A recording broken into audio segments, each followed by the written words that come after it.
Hey, Banjo, thanks for coming. Thank you for having me. So we're talking about success today in music, and you were in a very successful touring punk band. We'll call it a working band, not a successful. A working band, yeah.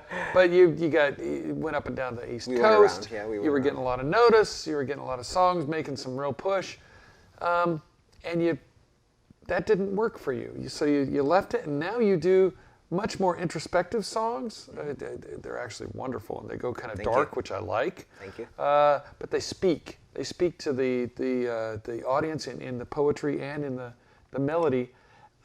You're not touring up and down the East Coast, the West Coast, but you have a connection. You have a reputation for having a connection with your audiences. What constitutes success for you? Is it having a top 10 hit, or is it making a local connection? No, to me, twofold. The first part is on the creative process is being able to write a song that I absolutely love and being able to release it, which it was impossible or almost impossible back in the day to do independently. The other side of it is the performance, which right now, if I go out and I have a gig and I have a good set and somebody from the audience comes up to me, whether it's one or two or five people, come up to me and say, I really enjoyed your set, that's really good. And by the way, I made my first, I had heard of the term super fan before. Yeah. I had actually made my first super fan recently in Placerville. Now, how did you know this was a super fan? Because I had never seen the woman. I have never played at this venue. And halfway through my set, she starts calling out for a song by name. That's nice. And I said, okay, so I'll play it. Yeah. And then she started singing along. So she knew the lyrics, she knew the names of the song. And she was just very vociferous about her enthusiasm, you know, and she was making sure everybody in the venue knew. I went up to her and I thanked her after the gig and I said, thank you. I gave her a CD and I said, I hope you enjoy it. She contacted me via Facebook. She's gotten me gigs. She wants to set up a fan club. I mean, it's like, wow, this is really the kind of person that you want on your side, you know? If you can get a few of those strategically placed, well, sure. That's a whole other thing, right? But that speaks to commercial success, and I'm more interested in artistic success, meaning being able to do what I want to do, feeling that I'm keeping my integrity, not selling out, and then being able to work, being able to perform in front of an audience and have some connection. It doesn't have to be a big audience.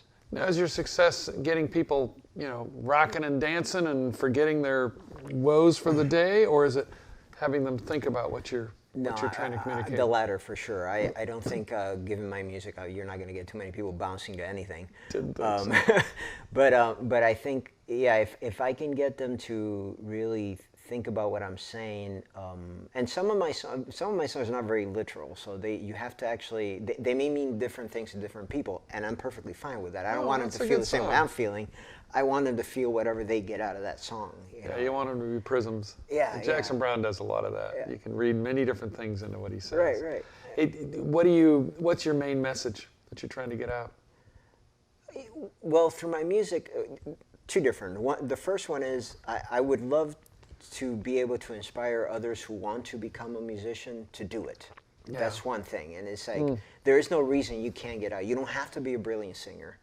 You have to have at least a good song. And if you have a good song, you can do this. I only learned to be a singer, if you can call me a singer, 2 years ago. I went to vocal coaching. Before that, I was just a guitarist.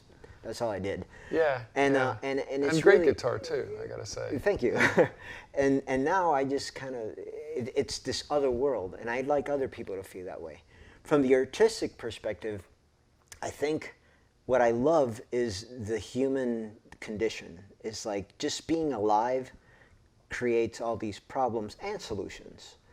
Just being alive, just going through life is a beautiful thing.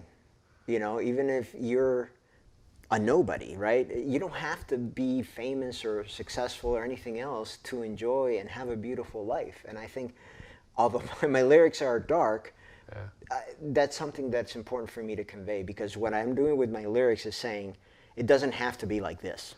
It can be different. Can you think of some lyrics that communicate some of that thought? Absolutely. The song that I perform on the show is called This Isn't Hollywood, and it's really about disappointment, something that artists, musicians, and any artist knows a lot about because you have an expectation when you go into it that's usually not met. And This Is in Hollywood is really, one of the lines in it says, when I look at my life as the things I've done with it, when I add all the good and the bad and subtract the nothingness, that's the toll that I paid on the way. Yeah. And that's kind of, it's all okay. You have to go through all those things, but your life doesn't have to be that and that alone. And in the end, art is really local. Whether, we've had guys on this show that write #1 hits, and we, certainly know people who tour internationally, and that's wonderful. That's considered a success. But really, living your own life in the most beautiful way you can and expressing that is a form of success. Absolutely. That for the people who are selling millions of records, they need to have that too. I hear that from them. Absolutely. And to your point, I think there are people who have been extremely successful by that definition who are not happy. Kurt Cobain, perfect example. I mean, #1. Yeah. So I don't think that success defined in that way is necessarily going to give you whatever it is that you seek as an artist. And what you were saying about art too, with any job, with any life, a lot of people have to do jobs where they punch in and they're just looking for that second hand to sweep across 5 o'clock to get out. Right. And then some people love their jobs. Yeah. But you have to somehow come to a place in yourself that lets you feel that you're being who you most want to be at your happiest level. Yeah. And art, like you said, there's a lot of rejection in art. Yes. Some people heard Dylan and thought he sucked. Yes. Terrible singer, can't hold a tune, don't like his words, they're doggerel. Art is in the eye of the beholder. And so how important is it for the art purely to be successful in your own being? Can you be a successful artist just playing in your living room, singing absolutely. your songs? I think so. I think absolutely.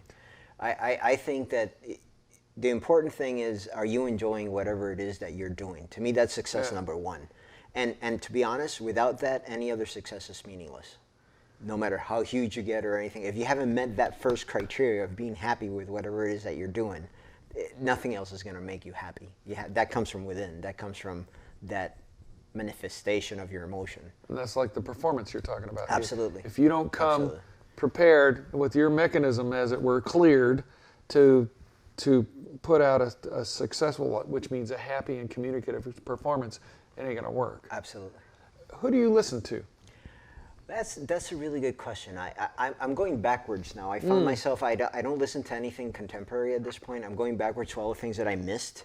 I was a latecomer to country music. I didn't really have an appreciation for it, so I'm going way back in country music and really listening to a lot of that stuff, It's the early funny. Johnny Cash. I just got to say, it's funny how a lot of I'm a middle-aged guy.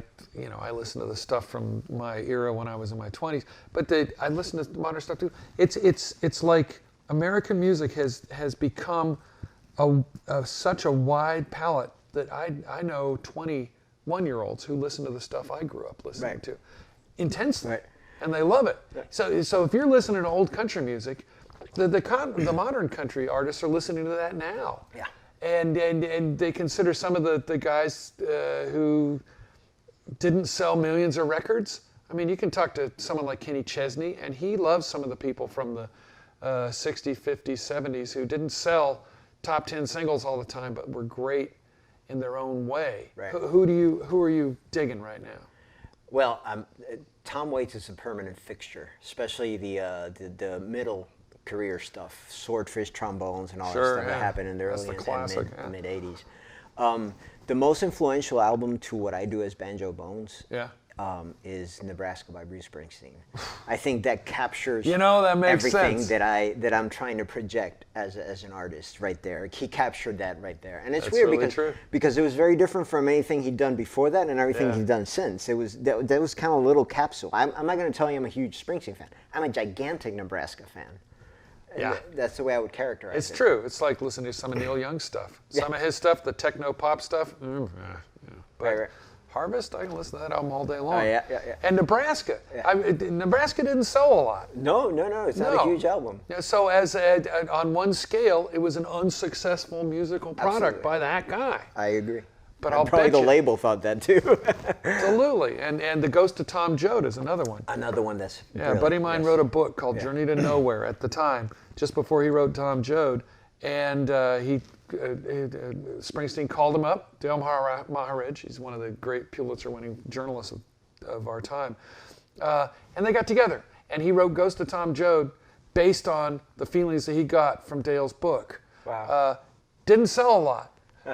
Another, not successful product. But I think for Springsteen, from what I know of that experience, felt as deeply proud of that product as well as of Nebraska as he did of anything else he's done. But it wasn't successful. Absolutely. But artistically, to me, it's a gem. And it's a really important album when you think about it, because it had political relevance to what was going on at the time it was released. Totally. It was also, it had a direct connection to folk music.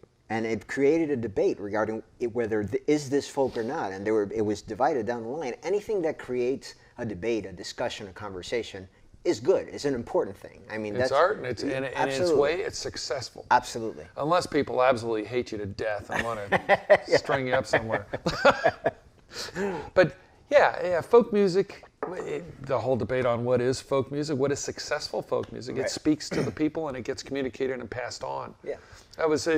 Arlo Guthrie once did a gig where it's on one of his live albums with Pete Seeger, where he said he sings "I Can't Help Falling in Love with You" with Elvis Presley, by Elvis Presley, and says this is our modern folk music because people sing it over and over and over. Right.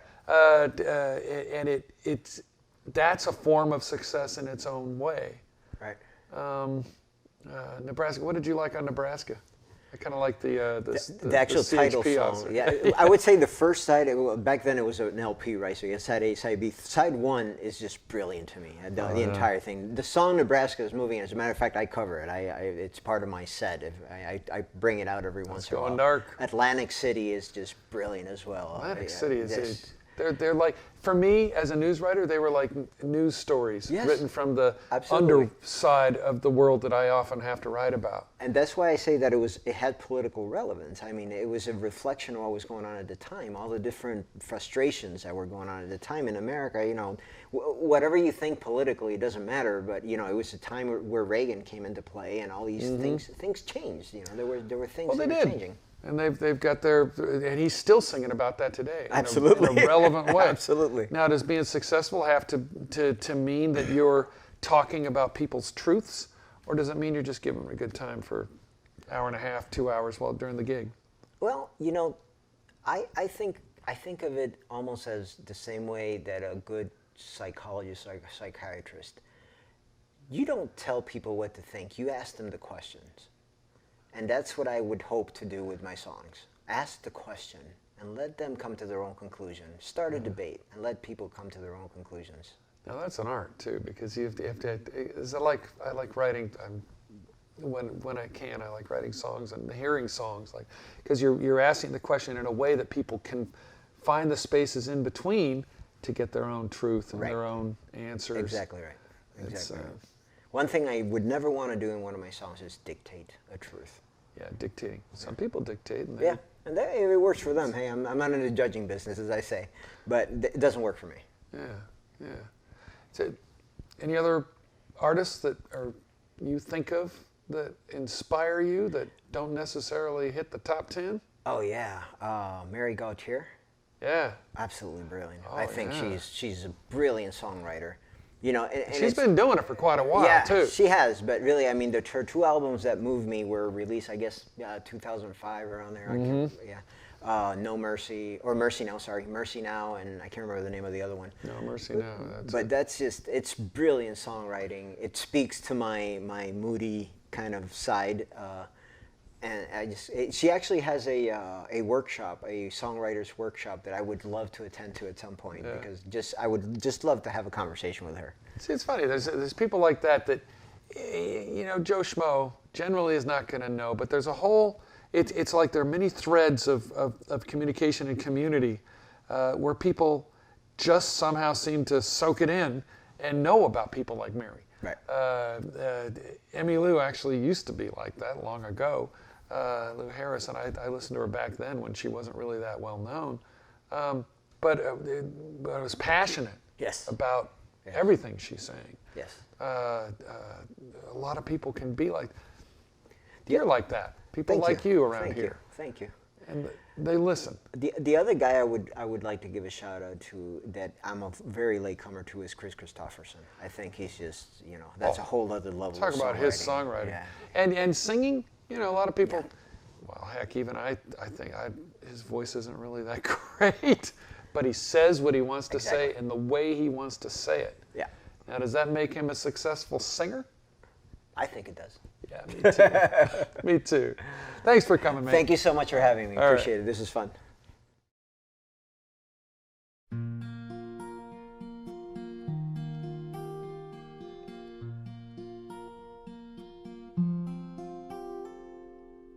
Somehow I embarked on a path that led me to nowhere. Somehow I got stuck on the tracks that everyone rode in. I found myself chasing her smell. I could see her face everywhere. But I always knew in the end, this isn't Hollywood. I believed what everyone said about chasing your biggest dream. I could hear the regret in the stories, the one that got away. I know what my mind said was true, as my heart led the way and subdued. But in the end I did conclude, this isn't Hollywood. I remember playing guitar in front of a mirror. I remember believing that I could be a superhero. But the dreams and the hopes, they all fade. Every day they seem further away.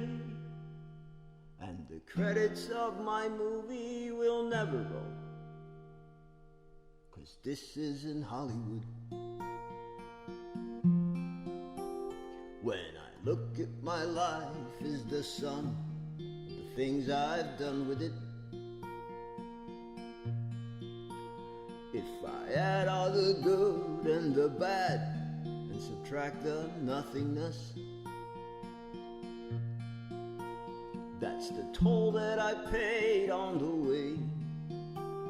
But there's not much to show for the pain. And I know as I'm nearing my end, this isn't Hollywood.